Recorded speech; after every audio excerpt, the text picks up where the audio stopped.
오늘은 응답된 고넬료의 기도와 구제라는 제목으로 사도행전 10장 1절부터 8절까지의 말씀을 한 절 한 절 함께 교독하도록 하겠습니다. 1절부터 교독합니다.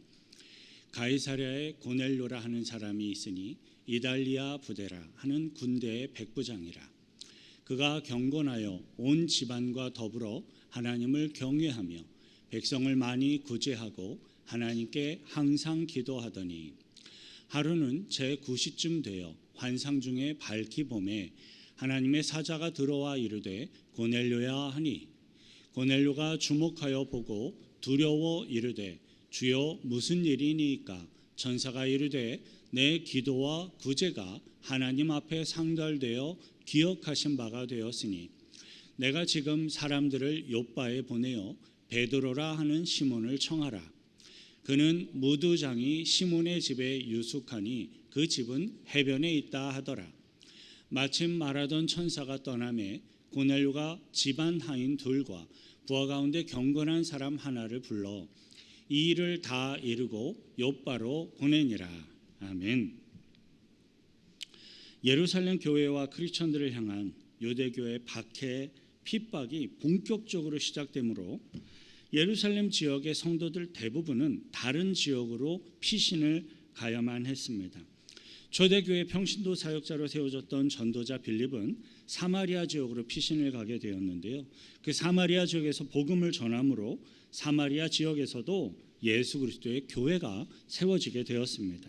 특별히 사마리아 지역은 아주 오래전부터 흩어졌던 디아스포라 유대인들과 다른 이방 민족들이 그 지역에 섞여서 살면서 혈통적인 유대인의 정통성을 인정받지 못하는 지역이었습니다.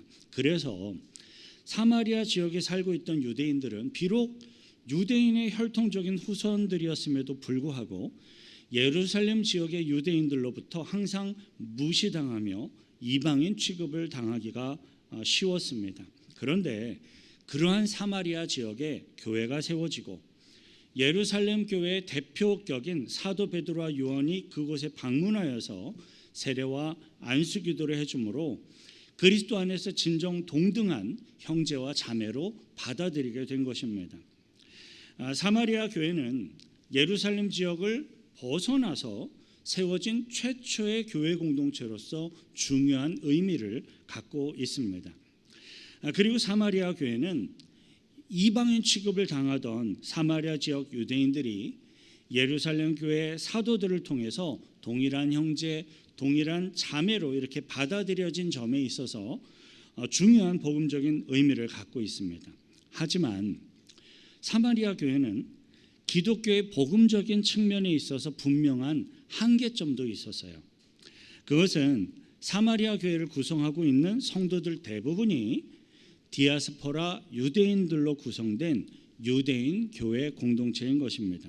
물론 이방인 취급을 당하며 무시를 당하던 사마리아 지역의 디아스포라 유대인들이 예수 그리스도 안에서 동일한 형제와 자매로 이렇게 받아들여진 것 자체가 정말로 대단한 변화였습니다. 하지만 성경은요, 예수 그리스도의 십자가 구원의 복음이 유대인들과 전혀 상관이 없는 이방인들에게까지도 전파돼야 할 것을 아주 명료하게 선언하고 있습니다.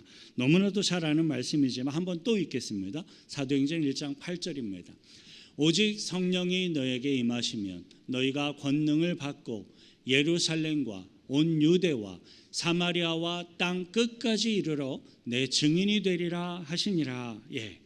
땅 끝까지 이르러 내 증인이 되리라 라고 말씀하신 것처럼 예수 그리스도의 십자가 구원의 복음은 유대인들과 전혀 상관이 없던 지구상의 모든 나라, 모든 민족에게도 다 전파되어야 합니다.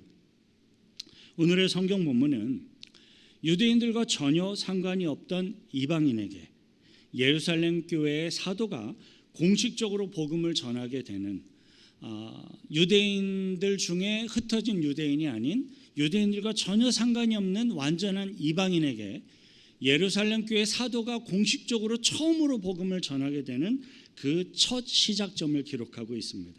저와 여러분들 오늘의 성경을 통해서 영원 구원을 향한 하나님의 마음, 복음 증거의 의지를 확인하며 함께 예배할 수 있기를 축원드립니다. 본문 1절 천천히 다시 함께 읽겠습니다. 가이사랴에 고넬료라 하는 사람이 있으니 이달리아 부대라 하는 군대의 백부장이라. 우리들은 본문 1절이 소개하고 있는 고넬료라는 사람을 좀 파악하기 위해서 먼저 가이사랴라는 지역이 어떠한 곳이었는지를 살펴볼 필요가 있습니다. 지도 하나 보여주시죠. 아래쪽에 예루살렘이라고 쓰여져 있는 그곳에 북서쪽으로 지중해 해안가에 가이사랴가 위치해 있습니다. 가이사랴는 지중해 해변에 위치한 항구 도시로서 꼭대기에는 갈멜산으로부터 남쪽으로 약 37km 지점에 위치한 것이었습니다.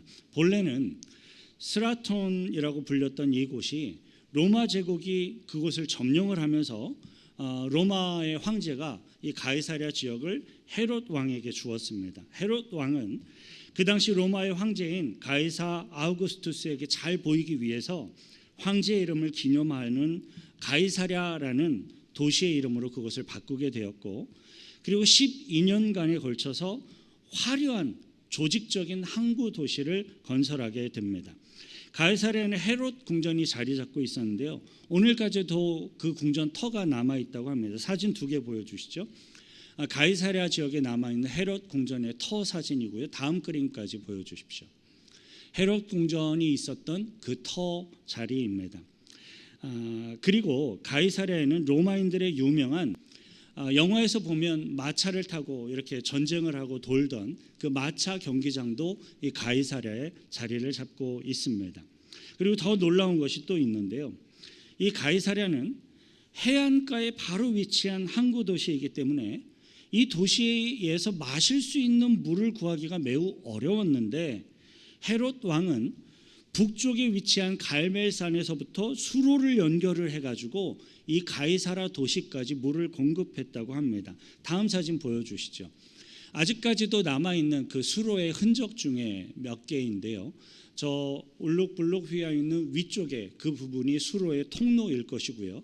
이 수로의 통로가 가이사랴 도시 안까지 연결되어져 있습니다. 그런데 이 물 근원이 갈멜산 꼭대기에서부터 시작된 샘에서부터 시작된 물 줄기가 이쪽으로 유도되어 여기까지 왔다고 해요. 그런데 이 수로를 공사한 인위적으로 만들어낸 수로의 길이만 총 15km 정도가 된다고 합니다. 기술이 발달하지 않았던 2024년이니까 한 2024년쯤 전에도 불구하고 물을 공급할 수 있는 수로가 도시 안에 완벽하게 준비된 거대한 도시, 화려한 도시 가이사랴는 그 당시에 예루살렘을 훨씬 뛰어넘는 그 당대의 제1도시였던 겁니다. 오늘의 성경 본문에서 소개하고 있는 고넬료라는 이 사람은 바로 그 가이사랴 도시에 주둔해 있었던 로마의 군대, 즉 이달리아 부대의 백부장이었습니다. 그 당시 이달리아 부대는 600명 정도의 규모를 가진 그런 주둔 부대였는데요. 그 중에서 100명 정도의 군사를 통솔하고 있었던 중간 지휘관, 그 중간 리더자가 바로 백부장입니다. 고넬료는 가이사랴에서 로마 황제와 또 헤롯 왕에게 속한 100명의 정규 군대를 지휘하는 백부장으로서 로마 제국의 시민이었고, 또 혈통적으로는 유대인들과 전혀 상관이 없는 완전한 이방인이었습니다. 그럼에도 불구하고 고넬료는 유일하신 창조주 여호와 하나님을 믿고 경외하는 사람이었어요. 본문 2절 함께 읽습니다. 그가 경건하여 온 집안과 더불어 하나님을 경외하며 백성을 많이 구제하고 하나님께 항상 기도하더니.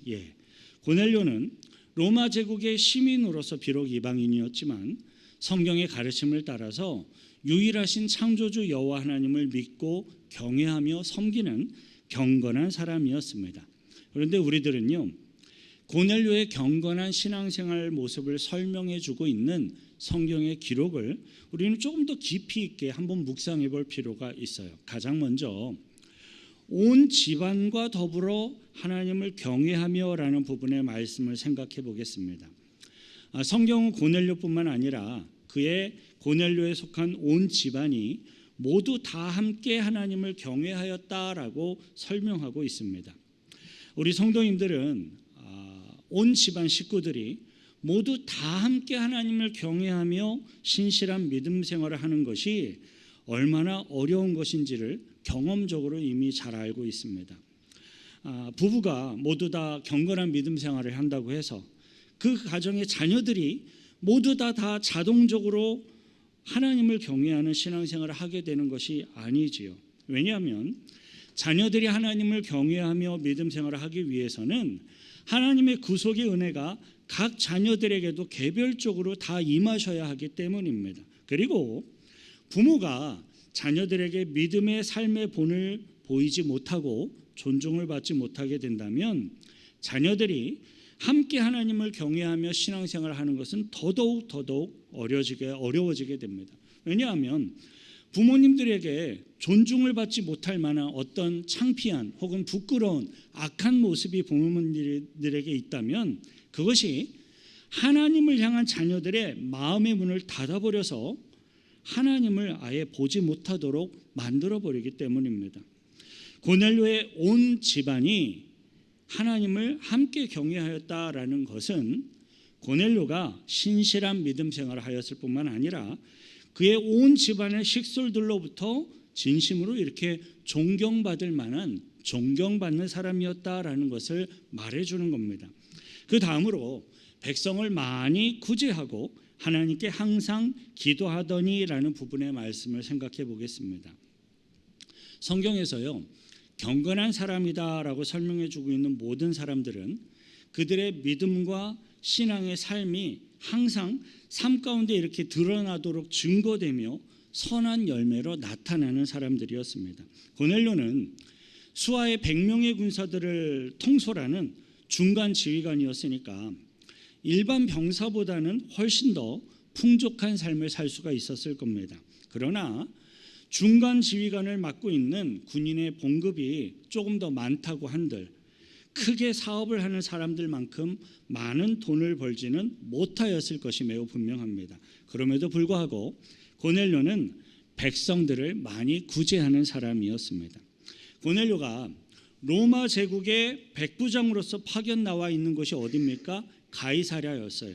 그런데 이 가이사랴는 로마 제국의 영토가 된 로마의 땅이 아니라 원래는 유대인들의 지역이었습니다. 다시 말해서 이방인이면서 하나님을 경외하는 고넬료가 하나님께 속한 유대인들 백성들을 많이 구제하는 삶을 고넬료에서 살고 있었다라는 거예요.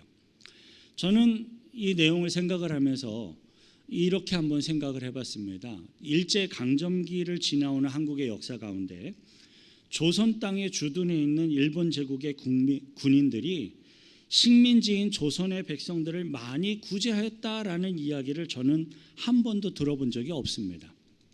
그런데 고넬료는 유대인들의 지역에 주둔해 있는 로마 제국의 군대의 중간 지휘관이었는데도 불구하고 식민지에 해당하는 가이사랴에서 유대인 백성들을 많이 구제하는 삶을 살고 있었던 겁니다.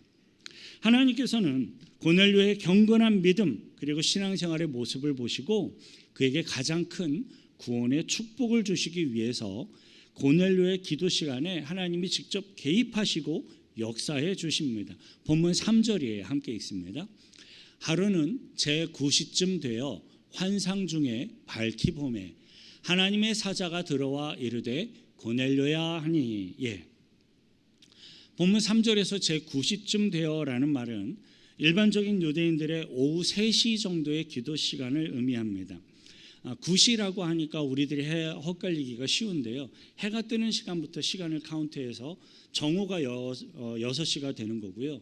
오후 3시 정도가 9시가 되는 겁니다. 그래서 9시 기도라고 한다면 오후 3시 정도의 시간을 정해놓고 기도하는 그 기도 시간을 이야기합니다. 고넬료가 정기적으로 시간을 정해서 기도하고 있는 중에 하나님께서 환상 중에 천사를 보내서 천사를 통해서 말씀해 주신 거예요.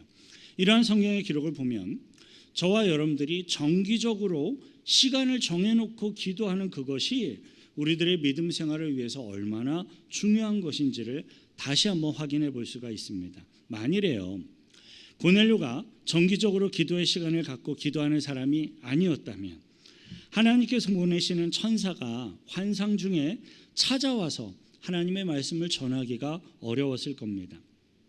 저와 여러분들도 정기적으로 개인적인 기도의 시간을 가짐으로써 하나님과 교제하는 복된 믿음 생활을 하시길 축원드립니다. 아마도 고넬료가 환상 중에 천사의 메시지를 듣게 되었던 것은 처음이었던 것 같습니다. 왜냐하면 고넬료가 자신이 기도하고 있는 그 시간에 환상을 통하여 천사가 나타나서 말씀하시는 그것을 보고 고넬료가 두려워하였기 때문에 그래요. 하지만 고넬료는 하나님이 보내신 천사라는 사실을 금세 깨닫고 하나님의 뜻이 무엇인지를 묻게 됩니다. 본문 4절부터 5절 함께 읽습니다. 고넬료가 주목하여 보고 두려워 이르되 주여 무슨 일이니까? 천사가 이르되 내 기도와 구제가 하나님 앞에 상달되어 기억하신 바가 되었으니 5절 내가 지금 사람들을 욥바에 보내어 베드로라 하는 시몬을 청하라. 천사는 두려워하고 있는 고넬료에게 너의 기도와 너의 구제가 하나님께 상달되었다라는 것을 먼저 알려줌으로써 안심을 시킵니다. 그리고 하나님께서 고넬료에게 원하시는 지시사항을 아주 명료하게 전달을 합니다. 그 지시사항의 내용은 지금 욥바의 방문에 있는 사도 베드로를 초청하라라는 것이었습니다. 여호와 하나님을 믿고 경건한 신앙생활을 하고 있긴 하였지만 아직까지 예수 그리스도의 십자가 구원의 복음을 전혀 모르고 있는 고넬료에게 있어서 이것은 굉장히 중요한 큰 축복의 말씀이었고 축복의 기회였습니다. 이방인들을 향한 복음 증거와 구원의 뜻은 성경에 기록되어 있는 하나님의 예정이었고요. 사도 바울에게도 그리고 우리 교회들에게도 명령하신 하나님의 사명입니다. 그 내용이 에베소서에 아주 명확하게 설명되어 있어요. 에베소서 3장 6절부터 11절 천천히 함께 읽습니다. 이는 이방인들이 복음으로 말미암아 그리스도 예수 안에서 함께 상속자가 되고 함께 지체가 되고 함께 약속에 참여하는 자가 됨이라. 이 복음을 위하여 그의 능력이 역사하시는 대로 내게 주신 하나님의 은혜의 선물을 따라 내가 일꾼이 되었노라. 모든 성도 중에 지극히 작은 자보다 더 작은 나에게 이 은혜를 주신 것은 측량할 수 없는 그리스도의 풍성함을 이방인에게 전하게 하시고 영원부터 만물을 창조하신 하나님 속에 감추어졌던 비밀의 경륜이 어떠한 것을 드러내게 하려 하심이라. 이는 이제 교회로 말미암아 하늘에 있는 통치자들과 권세들에게 하나님의 각종 지혜를 알게 하려 하심이니 곧 영원부터 우리 주 그리스도 예수 안에서 예정하신 뜻대로 하신 것이라. 아멘.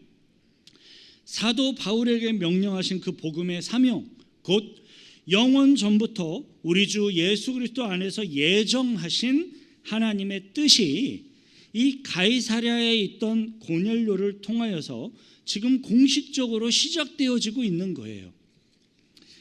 하지만 가장 어려운 문제가 있었습니다. 예루살렘 교회 대표격인 사도 베드로가 고넬료의 얼굴도 모르고 고넬료의 이름도 모르는 정말로 이방인인 자신의 집까지 그 사도 베드로가 방문해 줄 수 있겠는가 하는 것이었습니다. 오직 자신들만이 하나님의 선택된 민족이요 백성이고 또 자신들만이 하나님의 구원받을 백성들이다라고 믿어왔던 유대인들에게 있어서 이방인들을 동일한 하나님의 백성으로서 형제와 자매로서 이렇게 받아들이는 것은 참으로 힘들고 어려운 것이었습니다. 사실 그러한 유대인들의 생각, 민족적인 정서, 신앙생활의 변화는요, 유대인들의 어떤 이성의 힘만으로는 완전히 불가능한 것이었습니다. 유대인들의 그러한 정서와 생각을 너무나도 잘 알고 계셨던 하나님께서는 때마침 예루살렘을 떠나서 욥바라는 지역에 방문해 있는 사도 베드로를 통해서 복음 사역을 이방인들에게도 확장하기를 원하셨습니다. 예수 그리스도의 복음이 성취된 이후로 기독교의 역사에 있어서 가장 결정적인 어떤 전환점이 되는 기적의 주인공으로서 이방인이지만 경건한 신앙생활을 하고 있는 고넬료가 부름을 받은 것입니다. 하나님께서는 고넬료가 사도 베드로를 초청할 수 있도록 하기 위해 매우 구체적인 위치 정보까지 명확하게 지시하세요. 6절 함께 있습니다. 그는 무두장이 시몬의 집에 유숙하니 그 집은 해변에 있다 하더라.